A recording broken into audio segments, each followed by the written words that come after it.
My father died and left a will to my brother. But when the notary turned on the video, everything changed. They always said my brother was the golden one. The one with the grades, the charm, the handshake that made people believe in him instantly. His name was on plaques in the local school hallway. He had trophies in every room of Dad's office, and when our mom passed, he became the symbol of the family's pride. I was the quiet one, the thoughtful one, which is family speak for, not the favorite. Dad never said it outright, but you could feel it. Like a draft in an old house you just stopped talking about. When we were kids, I tried to follow in David's footsteps, joined track, worked summers at Dad's business, even dated a girl he once liked. But it never stuck. I was always second best, even in things I thought I was good at. When Dad got sick, pancreatic cancer, stage 4, everything froze.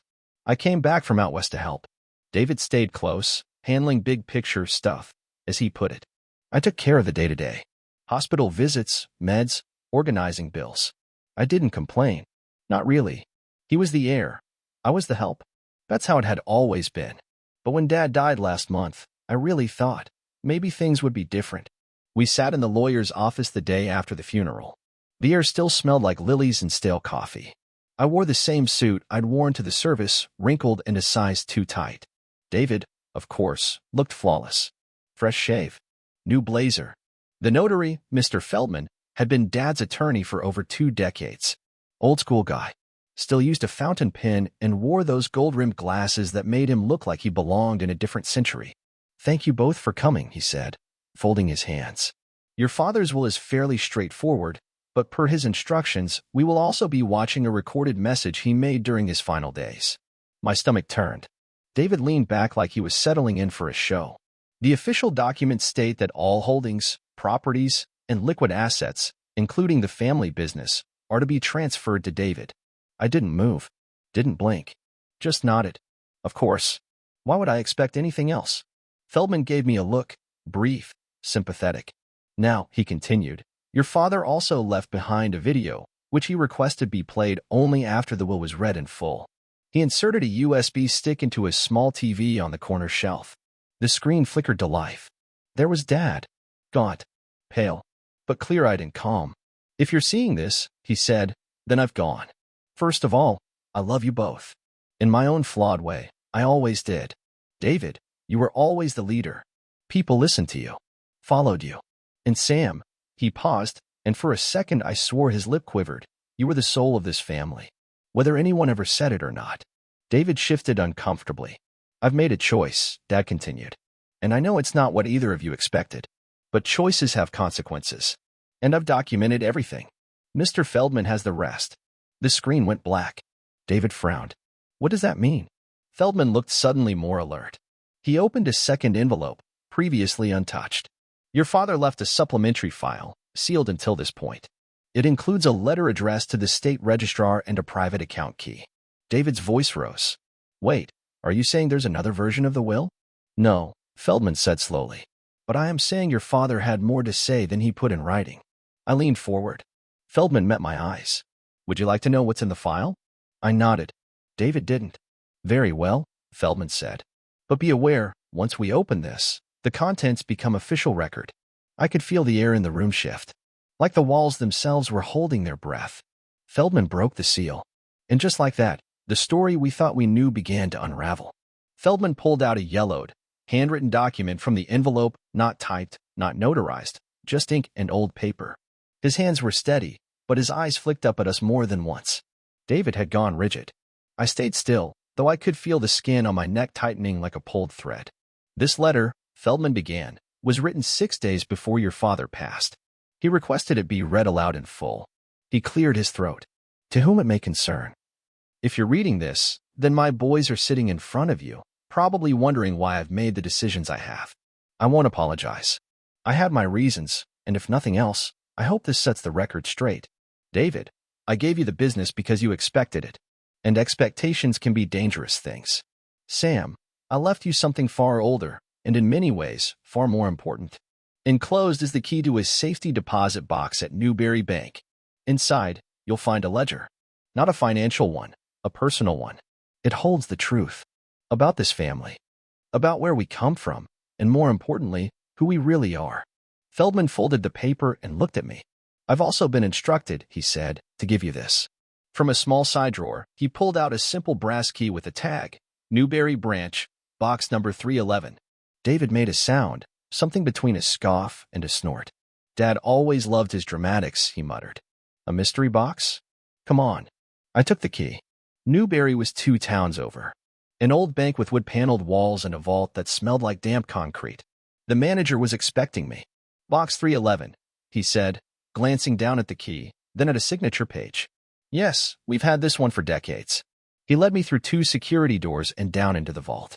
The box was heavier than it looked. I carried it to a small private room and opened it alone. Inside, wrapped in an old flannel cloth, was a thick leather journal, worn around the corners. On the first page, in my father's familiar scrawl. This is where the truth begins. What followed was not a ledger of numbers, but names, dates, events. Some I recognized. Great uncles, old cousins, even my grandfather. But the entries weren't benign. They were confessions. Things Dad had discovered while tracing the family tree. Affairs covered up. Inheritances stolen.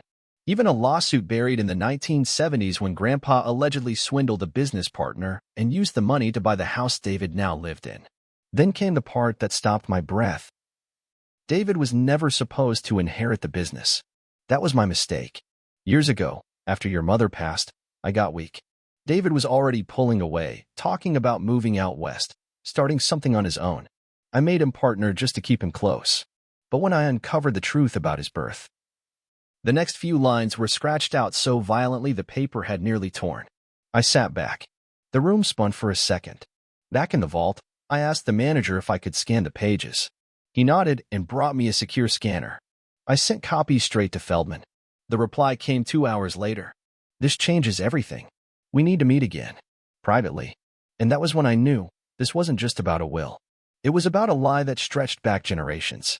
And I was holding the match. I met Feldman 2 days later, just after sunset.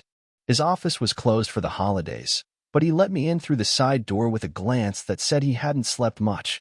I hadn't either. He'd cleared the conference room table, laid out a printed copy of the journal scans, and placed a yellow notepad beside it, already full of notes in his looping script.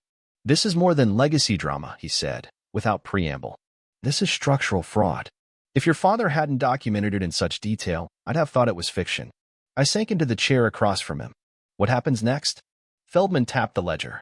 If what he wrote is accurate, and all the evidence supports it, then David's claim to the company could be nullified. Worse, he may have committed criminal fraud if he knowingly benefited from the concealment of prior illegal acts. My heart pounded. And what does that mean for me? He looked at me carefully. It means you might be the only legitimate heir. But Sam, this isn't just about inheritance. This ledger is a bomb. If it goes public, it'll scorch more than just David. Like who? Like the business partner your grandfather swindled. His son is a state senator now. If it's proven that the seed money for your family's company was obtained through fraud, he could sue. Publicly. Retroactively. We're talking lawsuits. Audits. Maybe even criminal charges. I swallowed hard. And you're saying I should bury it? No. I'm saying you need to decide how loud you want the truth to be. I left the office feeling hollowed out. The town square was lit with garland and fake snow, carolers by the old clock tower singing joyfully off-key. I stood there for a minute, watching families walk past with cocoa and shopping bags, laughing like nothing beneath their world was rotting. By the time I got back to my apartment, my phone had 3 missed calls from David. No voicemails. Just the calls. That was worse somehow. He knew I knew something. I didn't call back. Instead, I stayed up until 3 a.m. cross-referencing everything Dad had written with local records online. Some of it was unverifiable, old gossip, anecdotal trails, but a lot held up. And one entry near the end hit me like a freight train. Sam is the only one who ever asked where the money came from. He was 12. I told him a lie. He believed me, then. I don't know if he still would. I remembered that moment. In the garage, asking Dad how we afforded the big house when Grandpa died with debts. He said something about life insurance. I believed him. I shouldn't have. I didn't hear from David for 2 more days. Then, the night before New Year's Eve, he showed up at my door. No warning. Just a knock. I opened it slowly. He was standing there with his hands in his coat pockets, eyes bloodshot. Can I come in? Why? He looked around the hallway like someone might be watching. Because I think we need to talk. About Dad. I let him in. Not because I wanted to, but because I was done being the one who ran from confrontation. He didn't sit. Just paced my small living room like a caged animal. You went to the bank, right? He said finally. You know I did. So you know. I know a lot of things. He stopped pacing. Look, I didn't know until a few years ago, okay? I overheard Dad arguing with someone. Something about my birth certificate. I confronted him. He begged me not to dig further. And you listened? For a while. Then I didn't. I found a few documents. He wasn't lying. I'm not his biological son. My mom had an affair. He knew. Raised me anyway. He sat on the edge of the couch like the weight of it all had finally caught up to him. You should have told me, I said. Why? So you could gloat? You always wanted to be the real son. That's not true. It is, he snapped. You acted like the victim your whole life. Like I was the spoiled one. But I worked. I earned Dad's trust. I ran the business. Built on lies, I said quietly. He looked at me. You think you're better because Dad left you some notebook? He left me the truth. David stood. The truth doesn't matter if no one believes it. He left without another word. I didn't sleep that night. I watched the sun rise through the kitchen window, light crawling over the linoleum floor like a warning. Then I got in my car and drove. Not to the notary. Not to the office. To our childhood home. It was still empty. Still for sale. But I had the spare key. I walked through every room, tracing my hand along the old banister, the scar on the doorframe where I measured my height with a pencil. I walked into Dad's old office, opened the closet, and pulled down the lockbox. I opened it. Inside was a second ledger. Smaller. Newer. And it was addressed. To the one who survives the truth. The first page was a letter. And what it said made my legs nearly give out. Because it didn't just explain the past. It revealed something no one knew yet. Something that hadn't happened. But would, if I didn't stop it. The second ledger was different. Less of a confession and more of a blueprint. The handwriting was tighter, the tone colder, like Dad had written it in one sitting, knowing it would be his last shot at truth. It wasn't about our family's history anymore. It was about David. If you're reading this, it began, then David has already claimed everything. And I couldn't stop it. But maybe you can. It detailed a plan David had set in motion long before Dad's diagnosis, siphoning money from the company, creating shell entities through which he funneled assets, slowly moving property and stocks into his name while masking it with carefully crafted contracts. There were dates, transaction amounts, names of accomplices, a friend at a local accounting firm, a woman who'd briefly worked as Dad's assistant and then disappeared. But the worst part? If David has followed through on what he threatened, then the company is about to be leveraged against a high-risk investment vehicle overseas. It's not just fraud anymore. It's arson. Financial arson. He means to burn the whole thing down and blame me posthumously. I froze. The document was dated 2 weeks before Dad died. If the plan was already in motion. I grabbed my phone and called Feldman. No answer. I called again. Still nothing. Then I remembered the scanned ledger. The original one had included a brief mention of an offshore transfer. I pulled it up, scrolling until I found it. December 10th, Cayman Islands, holding account, Dummy Corp listed under an alias, Ridge and Crest Global. I opened my laptop. It was 3 a.m., but Jason picked up my call on the first ring. Jesus, Sam, what time is it? I need your help. Again. Jason didn't ask why. He was halfway into the system within 10 minutes. He traced Ridge and Crest through 2 privacy-shielded layers and landed on a proxy registration based out of Bermuda. But here's the kicker, the funding source? A corporate loan taken out in my father's name, using company assets as collateral. Sam, he said slowly, your brother is trying to bankrupt the company to wipe its debts and start clean under a new name. It's a reset button, and he's burying your dad's reputation to do it. But why? Jason sent me a file. It was a screenshot of an email David had sent to one of the shell corporations. He used a burner address, but Jason was already ahead of him. My father's legacy is built on garbage. I'm going to burn it down and build something real. It wasn't about money. It was about erasure. About control. Jason paused. Do you want me to go public? I hesitated. Not yet. Let me talk to Feldman first. When I finally reached Feldman the next day, he sounded different. Uneasy. I've been contacted, he said, by David's lawyer. He's requesting we move up the final asset transfer date. Wants to expedite closure. He's running, I said. Feels like it. But we still have time. If you want to challenge the will formally, you'll need to submit intent within 72 hours. I thought of the ledgers. The proof. The way David looked when he said, "The truth doesn't matter if no one believes it." "I'll submit," I said. Feldman sighed, almost with relief. "Then you better come in tomorrow. We'll draft it together." That night, David called me. I let it ring. Then a text came through. "You really want to do this? You'll lose more than you think." I stared at the screen, then replied, "Not as much as you're about to." I stared at the ceiling for hours. The house was silent, but my thoughts weren't, because there was still one page of the second ledger I hadn't opened yet, tucked into the back. Folded. I got up, opened it. A note. Not to me. To David. "If you find this before Sam, then everything I feared has already happened, and you're too far gone to be saved. But know this, you will never own what you tried to destroy, because Sam is not just my son. He is my choice. And in the end, that's what inheritance really is." I didn't cry. I just closed the notebook and got ready for war. Feldman's office was quiet the next morning, almost too quiet. The kind of silence that hangs in the air before something shatters. He greeted me with a firm handshake, his eyes darker than I'd ever seen. "David's lawyer sent a follow-up this morning," he said, locking the door behind me. "They're pushing hard, offering settlement options, cash payouts, confidentiality clauses. They're scared," I said. "They should be." We spent the next 2 hours drafting my formal intent to challenge the will. Feldman attached copies of both ledgers, a summary of Jason's forensic data, and the original video from Dad's final message. The package was airtight and damning. "They'll try to invalidate the secondary documents," Feldman warned. "Claim coercion, question authenticity. But your father left too many details for them to erase this without scrutiny." "Good," I said. "Let them try." By the afternoon, news started to move. Quietly, like cracks in the foundation. A cousin messaged me asking if I'd really sued David. A former employee at the company emailed me a tip. Check HR files from 2021. There was a whistleblower complaint that disappeared. I called Jason. An hour later, he texted me a name, Michelle R., a junior accountant who'd only worked there for 6 months. I tracked her down through LinkedIn. She responded to my message with 3 words. I knew it. We met at a coffee shop downtown. Michelle looked tired but composed.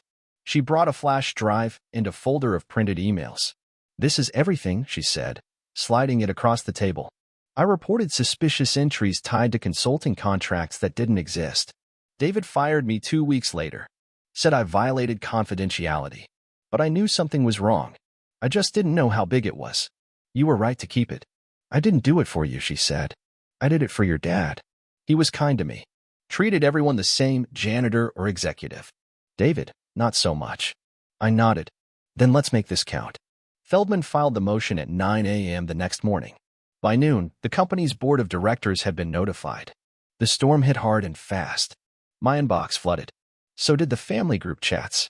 David had gone dark. Until that night. I got a video call. From an unknown number. I almost didn't answer. But I did. David's face filled the screen. Red-eyed, jaw tight, background blurred. "You win," he said. No emotion. Just words. "Is that what you want to hear?" "I want the truth on record," I said. "And I want Dad's name cleared." He laughed. Not bitter, hollow. "You always were the good son." "Uh-huh. The moral compass." "You think this makes you better than me?" "No. But it makes me clean." He stared at me a long time, then said something I didn't expect. He knew all along. About everything. He just never had the guts to stop me. "Maybe," I said. But he trusted me to do it. David exhaled, a low bitter sound. "You know what the worst part is?" I waited. "You think this makes you whole. But you've just inherited the ashes." And with that, he hung up. The next morning, the court confirmed. Proceedings would begin in 10 days. Until then, all transfers were frozen. David's control suspended. And the media? Oh, they got wind of it too. Local news broke the story. Disputed will of business icon sparks inheritance battle between sons. But what they didn't know, not yet, was what Dad really meant when he said, "Sam is my choice." Because in the very back of the second ledger, folded so tight it looked like part of the spine, was one last envelope. Sealed with wax. Addressed to the board of directors. I opened it. Inside was a formal document, signed, witnessed, notarized. In the event of my death, and should the company face dispute over control, I name Samuel T. as interim executor with full access to operations and records until the court rules otherwise. His leadership reflects my final will. Signed, Benjamin D. Thompson, CEO. Suddenly, I wasn't just the whistleblower. I was the one in charge. And the house David thought he burned? I was already rebuilding it, brick by brick, from the ashes up. 10 days later, I walked into the county courthouse with my head high, but my stomach tight. The courtroom wasn't full, but it was full enough. Board members, attorneys, a few reporters at the back, and of course, David. Sitting 3 rows up, flanked by his legal team, dressed like nothing had happened. Like he hadn't tried to set the whole legacy on fire. He didn't look at me when I walked in. Feldman was already seated at the front, his briefcase open, his fingers steepled. He gave me a nod, calm but electric. Across the aisle, the judge entered, firm voice, sharp eyes, and everything began. We presented the ledgers, the offshore accounts, the whistleblower testimony, Jason's forensic report, Michelle's documentation, Dad's final sealed instruction to the board. David's team tried everything: chain of custody challenges, handwriting doubts, procedural delays. But Feldman was bulletproof. And when he played the video of Dad's final words again, this time for the court, I saw something shift.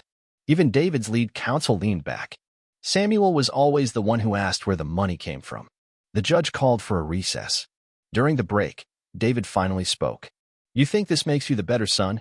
he asked, cornering me near the vending machine. "You think inheriting a pile of shame is some kind of win?" "I think building something honest is," I said. "Even if it takes years to clean up." He smirked. "You'll never outrun the name. Everything Dad did, it's still in the walls. Then I'll tear them down and rebuild better ones." He shook his head. "You were always such a Boy Scout." "No," I said. "I was just the one you didn't see coming." The final ruling came the next morning. The judge upheld the video testimony and posthumous designation. Due to overwhelming evidence of intentional financial misconduct, David was stripped of all executive powers and control over any family-related assets pending further civil investigation. The business? I was officially named interim CEO. The inheritance wasn't clean. It wasn't pretty. But it was mine. And for the first time in my life, it was because I earned it. David left town 3 weeks later. No goodbye. No headlines. Just gone. But the damage he left? That took months to unspool. I spent nights in the office going over old contracts, calling in debts, clearing out the rot, rebuilding, one employee at a time. I kept Dad's name on the door for now, not because he deserved sainthood, but because truth and legacy don't cancel each other out. They coexist. Messy, complicated, human. 6 months later, I sat in the same office I used to clean as a teenager. I pulled out the second ledger again, the one with Dad's folded final page. I hadn't looked at it since the trial. There was a quote scribbled at the very back. "A man's greatest wealth isn't what he leaves behind. It's the one who carries it forward." That night, I took down the family crest that hung above the fireplace, the one David had always loved. And I replaced it with something simple. A photo of the first team I rehired. People who chose to stay. People who believed in starting over. That was my legacy now. Not the fire David set, but the foundation I chose to pour from the smoke.